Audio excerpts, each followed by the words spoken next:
So let me talk a little bit about the class in general, and talk about this class 479 and the next class 480, right? They're both labeled Senior Seminar 1 and 2. Now, these courses are also offered on the residential side in Marion, and we simply took these courses and put them in new wineskins, so to speak, put them in modality that's online, but these same courses are offered there. If you were to take this course on the residential side and you're 18 years old again, you would have a whole semester to kind of work on this, okay? But it's kind of accelerated. So one thing I like about what's happening now is you have 6 weeks to kind of get your act together and get organized, and then 6 more weeks in the 480 course to finish it. So you've got 12 weeks, and you're going to need it, okay? Because this is the final seminar that kind of draws everything together. It's often called a capstone. Many programs have a capstone which says, okay, you've finished the program, you've taken all the courses, what did you learn, and what can you show us? So that's kind of what this is about. This particular course, again, is a 1-hour course for 6 weeks. And have you had a chance yet to stroll through the module yet? There are 6 modules. Yes. As in all your courses, read that module entirely, because the reason that it's important, sometimes you should take a course and you just start by doing the first workshop, and then you finish that, and then you take the second workshop, and you may or may not look at workshop 6. In this particular course, you need to, as someone has said, look at the end as we begin, because the ending is really important. This course is dovetailed with the next one, and there's some redundancy, also some consistency. So in a sense, this course gets you rolling. So let me talk in general what this course does. It does 2 things. It asks you to look back at all the communication courses you've taken thus far and ask yourself the question, what is some of my very best work? When you took whatever the course may be, whether it's comp theory or small group communication or intro to communication or whatever the course may be, look for some of your best work. So over the next few weeks, go back into your files, go back and find that work and ask yourself the question, what is my representation of my best work? And those pieces of work are called, we call them artifacts. And you build a portfolio. And this sounds a lot like if you were an art major. You spent the whole time painting pictures or doing sculptures or whatever the case is. And now you're getting it all together, you're finishing up, and you want to show someone what you've done. Okay, so this is your work, academic work. And so look back, take the time to find your very best work, because you will, over the next 12 weeks, we will keep returning over and over and over to this concept of finding a certain number of your very best artifacts that create your portfolio.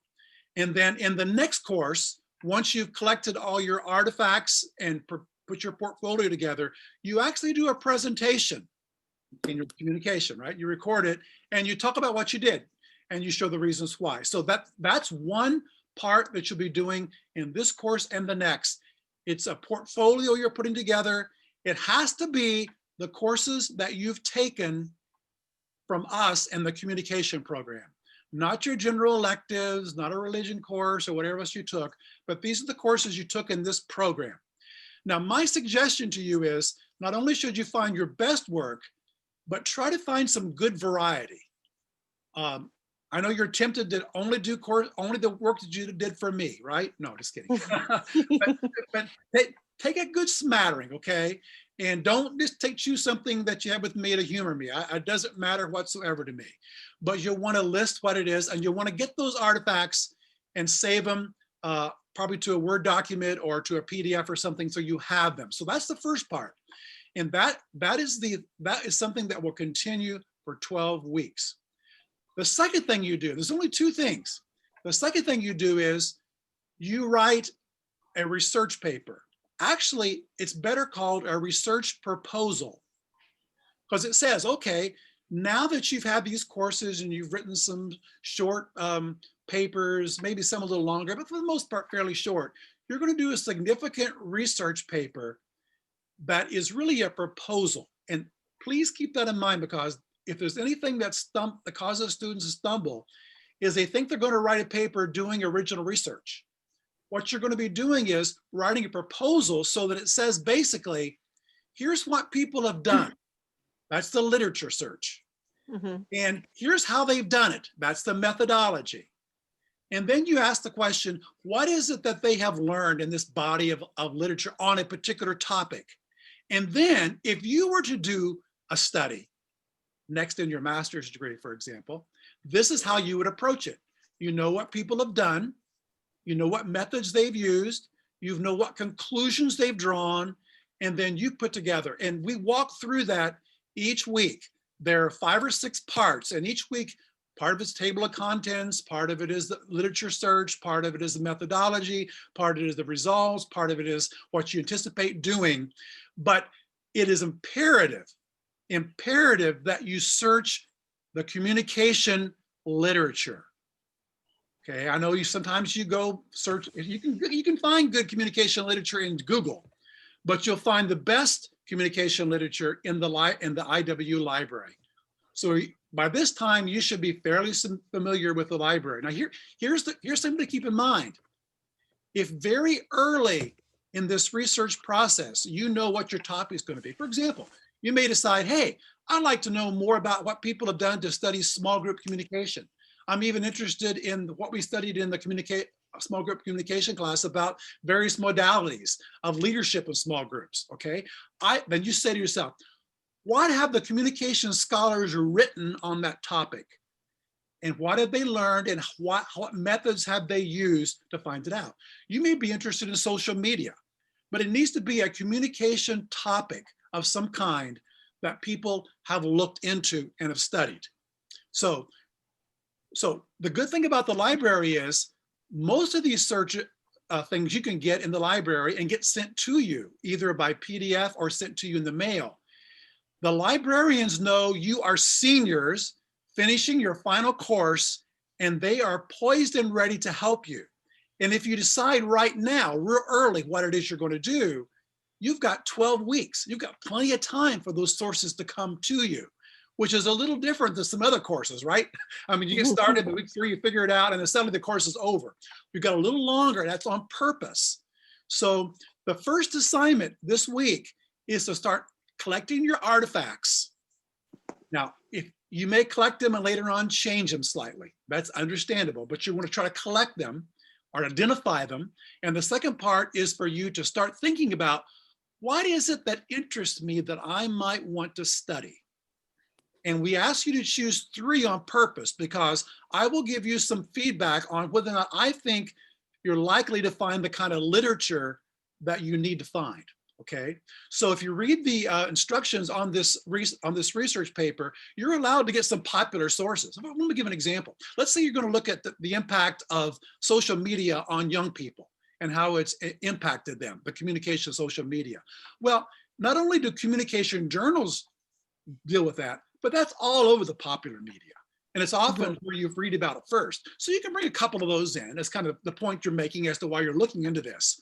But it is imperative that you find the material in the communication journals. As a matter of fact, there's one module, I forget which one it is, that actually lists those communication journals.